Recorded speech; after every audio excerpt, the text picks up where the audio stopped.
The commanding officer for PNG Defence Force Air Transport Wing, Lieutenant Colonel Douglas Vavar, explained the crash exercise, stating that the exercise simulated a real-life emergency situation where it demonstrates how the first responders will respond. Crash exercise. We have a unit emergency plan that we have to validate every 2 years. So every 2 years we do an exercise like this, and we get all the first responders and all the agencies in the airport, and we all come together and we simulate an emergency, and then we go through our unit emergency plan.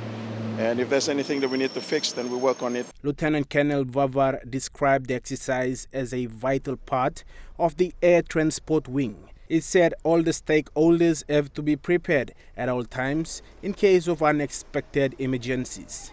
Yeah, so the stakeholders, Air Services and National Airport Corporation, we also had representation from St. John Ambulance.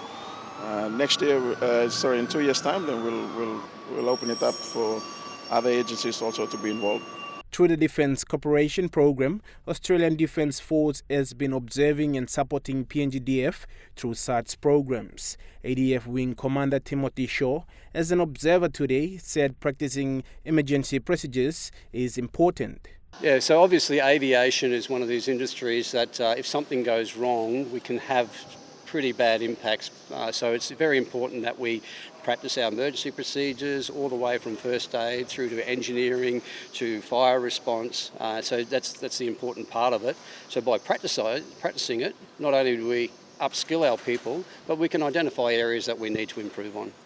Lieutenant Colonel Vavar told the media that right after the crash exercise, observers from the Australian Defence Force as well as National Airport Corporation and Air Transport Wing reconvened to point out the strengths and weaknesses of their unit emergency plan. Louis Maingu, National EMTV News.